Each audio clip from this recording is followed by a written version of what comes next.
welcome to my channel. If this is your first time here, my name is Angie and I'm a chemist who loves makeup. Today's video, we're going to be talking about a TikTok that James Charles posted in which he explained some issues that he's having in the manufacturing of his face paint line, and I want to give you my opinion on it. My goal is not to make this a bash James Charles video.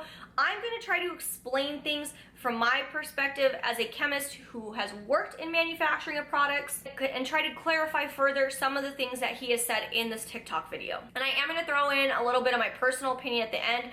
I think some of his word choice made the lab look bad unnecessarily, and I think rephrasing of some things would make him come across a little bit more professional to continue having a good relationship with the people who are manufacturing his product. I do appreciate that he is trying to educate his audience, but he is missing some context, and at the end of the day, we have to remember that this is promotion for his brand. This makes him look good. We've seen in the past where they show them in the labs, we show them with the hairnet, with the lab coat, and that's to show how involved they are with the brand. Before I get into everything, I decided I want to play the TikTok so that way you have full context. I'm going to be jumping back and forth, so I don't want it to be confusing when I'm speaking about multiple parts combined. There's a huge emergency with my new makeup brand Painted, so come with me to the lab today to hopefully get it fixed. I had to wake up at the crack of dawn, which I was not excited about, to get ready and pack my kit because it's about to be a long ass day.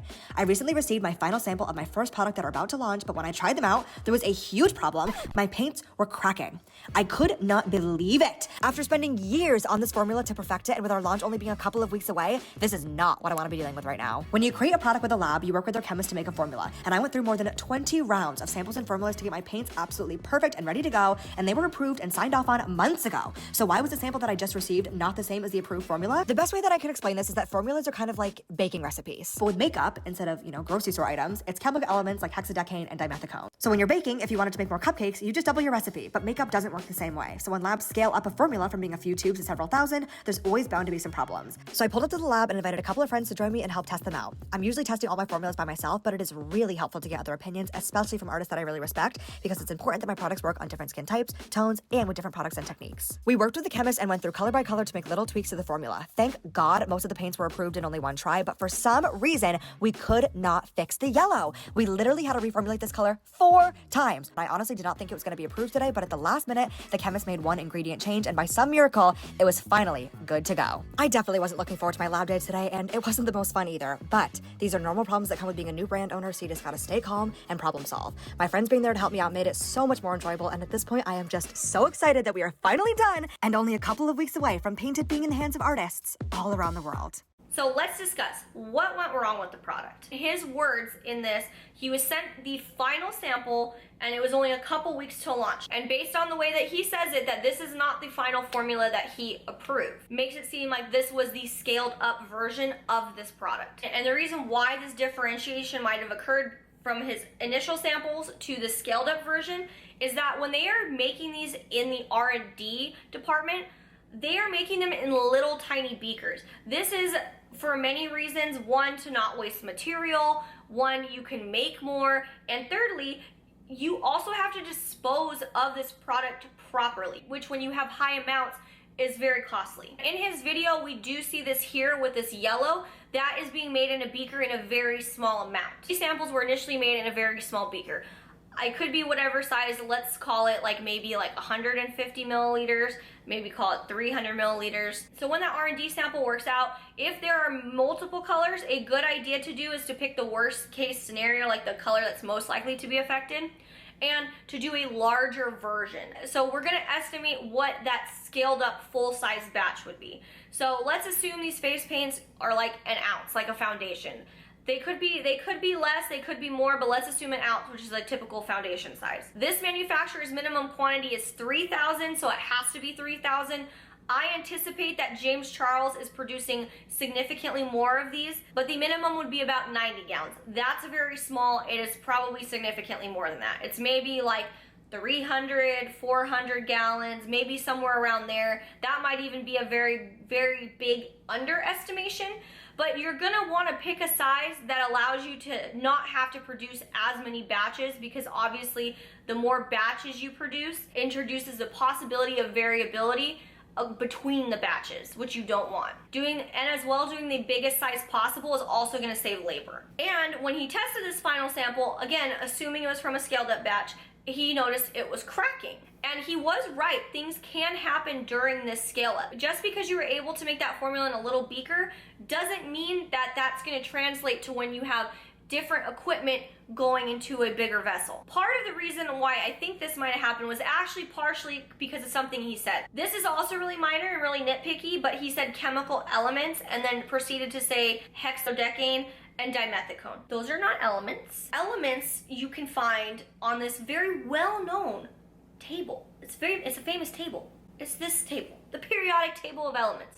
So that was just minor, but I'm just being nitpicky. But you know, if you want to educate people, let's try to be as accurate as possible, you know? What he really meant to say was compounds. These are chemical compounds. And hexadecane, the one that he specifically mentioned, is volatile. That's its purpose in formulas, is to evaporate so the product will dry down. But while it's inside the container that you're using, it's gonna remain a liquid until it's exposed to the air and put on your skin and whatnot. Because you're mixing in a tank instead of a beaker, there's a lot of opportunity for it to evaporate. The longer it's mixing and it's exposed, the more likely it's gonna evaporate, and that could affect the mixing of this product overall. And that could have contributed to the consistency of the product not being the same and that cracking. I don't know for sure, but that's an example of what might have happened. Another reason could also be due to the mixing equipment. When you're in an R&D setting, the mixers that you are using are very small. There's like the one they showed here, or there's the tabletop mixer. And when you're manufacturing these products in these large tanks, you are using different mixers and things like that. It's not quite the same. And the way that he described it was because you are going from filling a few tubes to a lot of tubes, and it probably didn't occur at this stage. I don't think he meant that that's where the issue occurred, but that's not very likely that I think that that's where it occurred. I think it occurred when they were actually making the product itself. And these kind of issues are a super common occurrence. This could have been their first time making a face paint-esque product, so that may have been why they had these issues if they didn't have familiarity with this consistency of a product. So one thing that I wish he would have phrased differently is where he said this was not the same as his approved formula. This I don't think was a great way to phrase it, because it makes it seem like the manufacturer changed something without his knowledge, but really when they scaled it up, everything's in the same concentration. It just didn't mix like it was supposed to. And also the time crunch he describes, that he's had this formula approved for months, when there could be many reasons for why maybe that scaled up batch wasn't made that close to the approval of the formula. The other thing I thought was really odd is that he showed up with so many people, and it looks like they took over that conference room on the day that they were supposedly fixing this issue. Now, I don't know what the capabilities are of this specific manufacturer, but it seems really unlikely for me that they would be able to halt all other production to make his specific product. And I'm assuming there has to be like 6 or 7 or 8 colors. So if they took multiple tribes and they did scaled up batches, because I'm assuming they would have had to make these as scaled up batches when they were trying to fix these, because the small R&D samples didn't have this issue.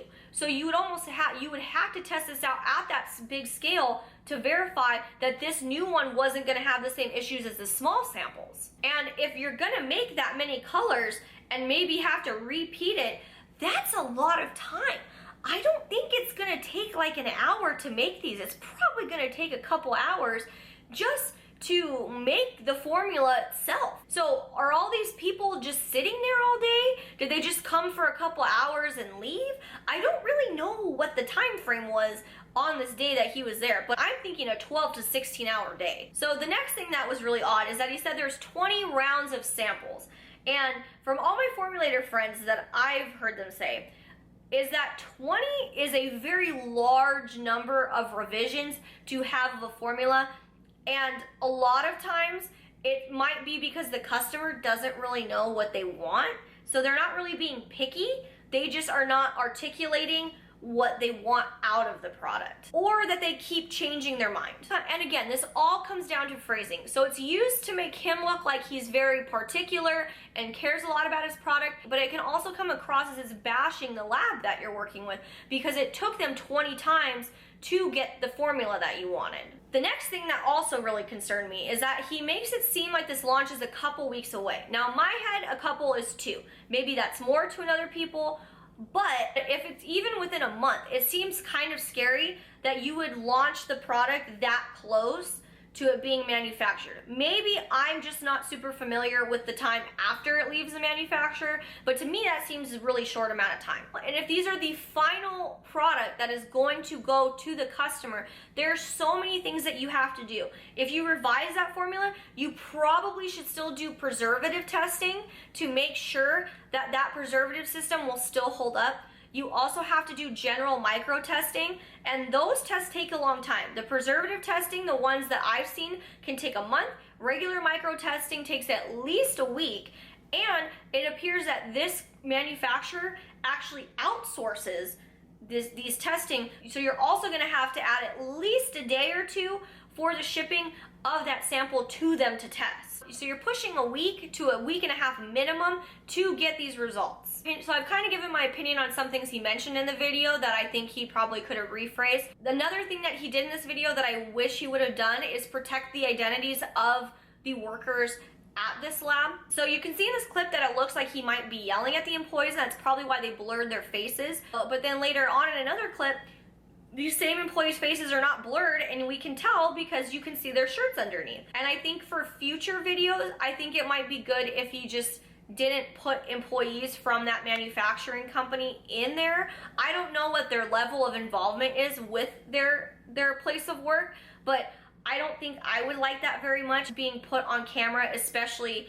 in a negative context with this. If it was maybe a video where he was praising them for all the work that they did, then maybe I could see it, but this made me feel really uncomfortable. And based on this video, I think maybe this was actually earlier on the process than he's letting on, because I don't really think they scaled up all these batches and then threw out all that product. To kind of summarize how I feel about this video, if you haven't heard of the Dunning-Kruger effect, basically it looks like this chart. This is what it is, and it's basically when you don't know anything, your confidence in your knowledge of that subject is very low, and then as you learn a little bit, your confidence is way up here.